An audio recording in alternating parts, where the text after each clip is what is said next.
Welcome to Doula Tips and Tits, the podcast where we cut through the noise and get real about what it takes to build a sustainable doula business.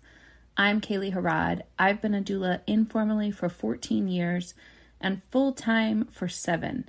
Around here, we don't sugarcoat stuff. We talk autonomy, owning your worth, creating a business that works for you. No fluff, no burnout, just the honest truth on how to be your own best boss. Let's get into today's episode. Welcome back to Doula Tips and Tits. You know what's super fun is when you record a killer podcast episode and then realize you weren't recording it. I just gave you the best episode that no one will ever hear because I literally just spent 18 minutes talking to myself. So here we are again, but it's only again to me because you did not hear the first one. I want to talk about why beginner business advice for doulas is not helpful if you're not a beginner, right? Most business advice for doulas is beginner advice. Like, is advice that's like, you know, okay, you need to do X, Y, Z to get your business up and going. And that makes a lot of sense when you're new. You can do like 4 steps, 5 steps, whatever, and they can be kind of applied across the board. You need an ID, a tax ID number. You need to register your business. You need a business name. You need some liability insurance. You need a national provider ID number, etc. And if you're listening to this and you're like, what, Kaely? I didn't know I needed all of that. Then I have a self-paced course just for you. I will put it in the show notes. It is for like getting your business set up, right? And that can be a little bit streamlined. It can be a little bit formulaic, right? It can be like everyone needs to do X, Y, Z.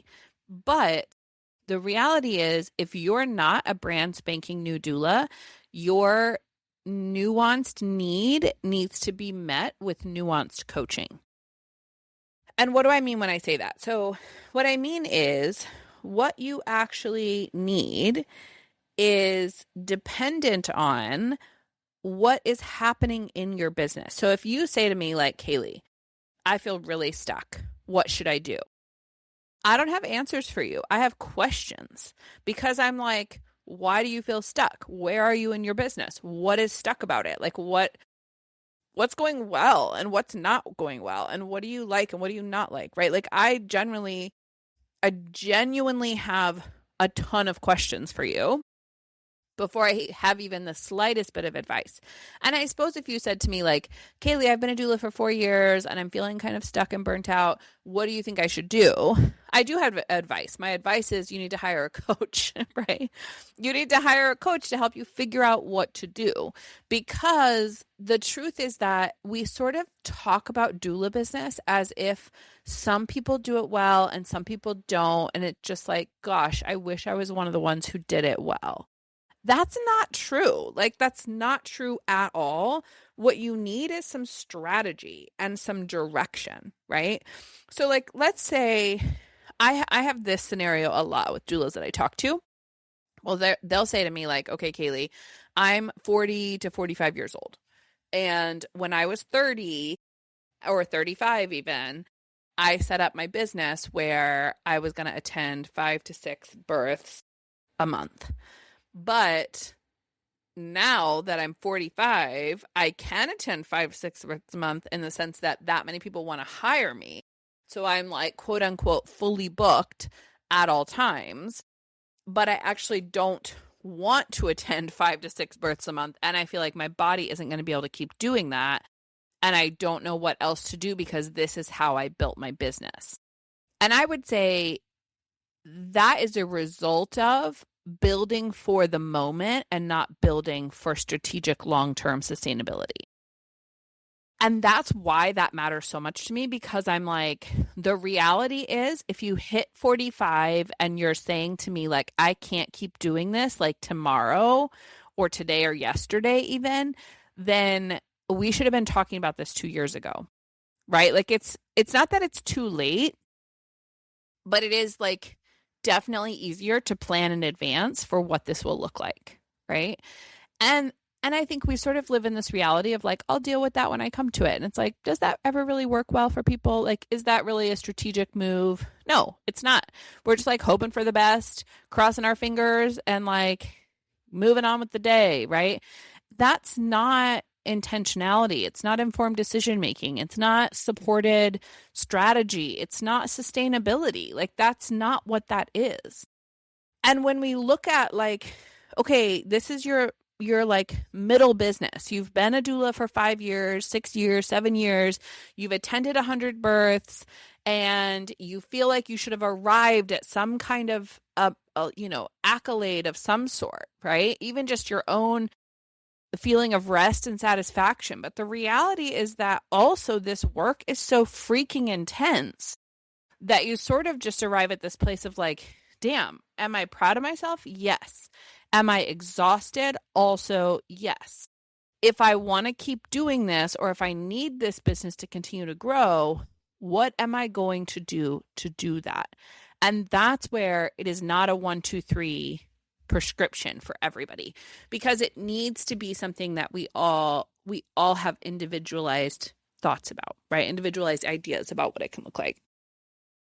And I would say like the majority of doulas I talk to need some kind of streamlining in their tech.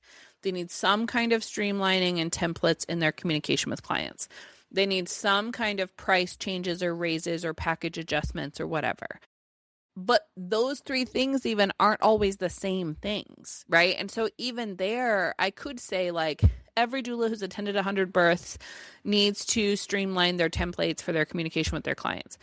Okay, yep, maybe, probably, but which communication things with your clients and how do you streamline them? Because how do you communicate with your clients, and which things are we actually doing into templates and why? Maybe you send them like a ridiculous amount of emails that you just shouldn't even send. And maybe 90% of this content should be a client portal, right? Like maybe you're actually making yourself do so much more work than you need to do. And it's not actually a matter of your 18 emails that you send to every single client being made into a template. It's a matter of not sending them 18 emails, because you don't need to send them 18 emails. And you could put that content somewhere else where they have access to it if they want to access it, but you're not shoving it down their throat every single month, right? And I love you. If you have 18 emails that you're sending, and I know some of you are doing this, I love you dearly, but your clients are not opening them and reading them. Like not all of them. They're overwhelmed, right? And so that content could live in a client portal, which, fun fact, is like absolutely free to make on your website. So like you could do that one time. And then anytime someone hires you, you say like, hey, I have a client portal and it has shit like, birth affirmations and like podcasts and books that I like, and like things to look at for like birth plan thoughts, packing lists, shopping lists, et cetera, et cetera, et cetera. Put all that shit in one place and then be like, hey, if you want those resources, here they are. And then because your clients are grown-ups, they can choose if they want them or they don't want them. And then you are doing absolutely nothing except telling them where to go. But you're not sending them a whole list of things to pack in their birth bag because Pinterest has a fucking ton of lists for birth bag packing, and they don't need you primarily for a birth bag packing list. Anyway, I'm getting off of on a tangent. This is what happens when you record this episode twice. So if this is you, right? You beautiful human, you have testimonials. You're making money, you're attending births, you have referrals, you have repeat clients. Like you have reached all the things that we talk about of like one day you're going to have providers who like you and send you clients.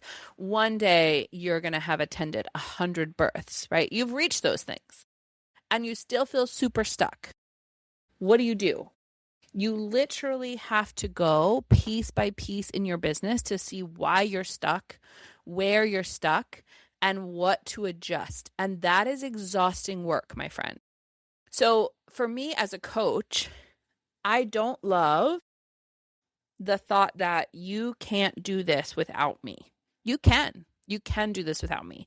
It will be so much more overwhelming, and there's a much higher chance of you giving up on it if you do it by yourself. right?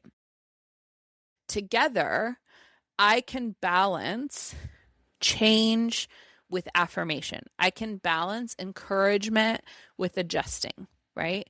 And I think about when I go into a birth space with someone who's in labor, I don't immediately tell them they're doing everything wrong, even if they are doing everything wrong, right? Like, I mean, for one, they're usually not. There's usually something that's going well. But like, I don't come in like, you suck at this. Like, why are you holding your breath? I thought I told you to move around when you're having contractions. Like, stop tensing your shoulders up, right? Like, no, I come in and I'm like, hey, how you doing? Like, this is crazy hard work. And they're like, holy shit, Kaely, I'm having a baby. I'm like, you're having a baby. We're in labor. Like, we're having a baby today. Like, okay, how are these contractions feeling? Like, I feel them so badly in my back. Yeah, okay, let's try this position. With this next one, can I put some pressure here? I want you to really think about breathing. So in that moment, if that person has been holding their breath, I did not come in and say, like, why are you holding your breath? Or like, stop holding your breath. That's not helping you. But I am saying to them, I want you to focus in this next contraction on breathing. And they're like, okay. And sometimes they'll even say, like, I know I've been holding my breath. And I'm like, it's cool. It's cool. You've been doing it as a coping strategy. Like, it's fine. But this next one, let's try to breathe and see how it feels. Because what we're doing is making little adjustments for you to feel well supported, for you to feel seen, and for this process to be easier and smoother, right? Now, a doula business is not exactly a one-to-one correlation with a labor process, obviously. But I'm saying, like, if I have my first meeting with you and I ask you to bring a number of pieces of information from your business, right? Like, okay, bring like, what are your services currently? What are you charging? What is this? What is that? Blah, blah, blah. Then I can say to you, okay, look at you. Like, oh my God, you have 7 services. That's amazing. Tell me which of these services you like the most. Tell me which of these services you wish you didn't have anymore. By the end of that call, I want that service to be off your list. Right? So if someone says to me, like, honestly, I hate doing this, but I occasionally have someone hire me for it, I'm like, that one's getting deleted today. Take it off the website, take it off the contract, take it off your list. Like, stop selling it to people because you don't like it. It's not making you very much money and it's not necessary. It's actually more confusing for people to have extra services that they're not sure what to do with, rather than just have a clear, streamlined process of hiring, right?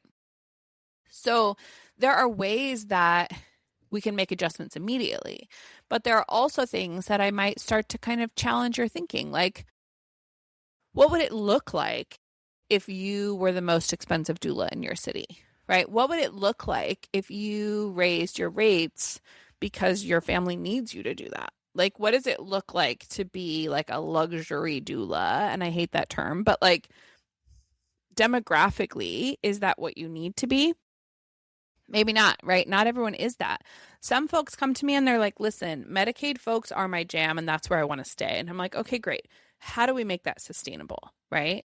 The reality is that the volume of birth you have to do to make the same amount of money as a private client is high. Excuse me. And so how do we set you up for that to be successful? I'm not saying that every doula I coach, I'm trying to get them to be the most expensive doula in their city. That's not the case. But if someone needs to be on that path and they're nervous about that path, I'm going to challenge that nervousness, right? And that's where we're starting with that. We're not raising your rates the first day necessarily, although maybe, right? But probably I'm going to start slowly challenging the thing that you think is impossible for you to do. The other thing I think is really important to note here is that there are times when it makes sense for your life to shift what you're doing. And I don't mean just like change services. Like, sometimes it is a legitimate thing to stop being a doula.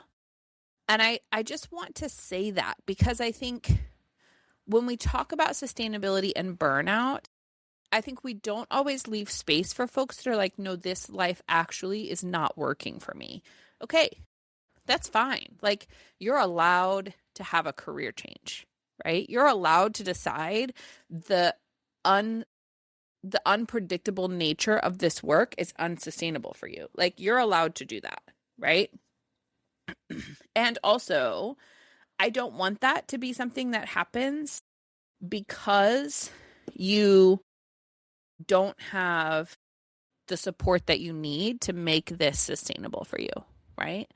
I don't want that to be something that happens because you didn't have the information that would have helped you make this sustainable. That's the piece that I'm looking at, is like, yes, some people are better not being a doula because their bodies or their emotions or their family lifestyle or whatever, like, does not fit well with being on call or not sleeping consistently or whatever piece of it.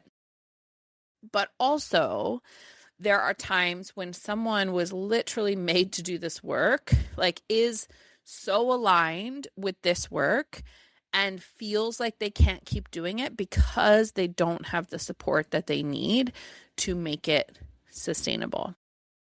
So I have been gone again for a couple weeks. I went on vacation with my family. It was glorious and wonderful, and I'm so excited about it. And it was just, I'm so happy. And I, like, prior to that, got my children through the end of their school year. So there's that, right? And now I am building back up, going to my weekly podcast so that you all can hang out with me. I can hang out with you, and we can grow our businesses together. If you're listening to this and you're like, Kaely, I want to actually have a chat about you being my coach, there's a 15-minute call that you can book from the show notes. It's completely free, and it gives us a chance to connect and see if we're even a good fit for you having coaching, and to see if where you are warrants coaching or not, right? Because I'm going to be really honest with you. If I don't think that you're ready for coaching, then I don't think you're ready, and I'm not going to bullshit you about that because I don't believe in doing that. So I will see you next Wednesday. In the meantime, book that call with me and serve the heck out of your clients, but also take good care of yourself. Okay? Bye.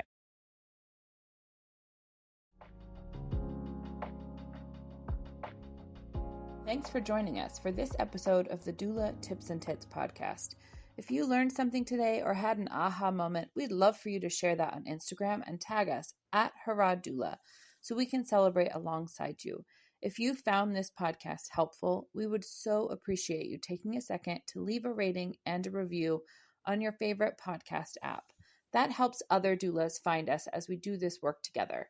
This podcast is intended as educational and entertainment. It is not medical advice or business advice. Please consult your own medical or legal team for your own needs around your health and your business. We'll see you again soon.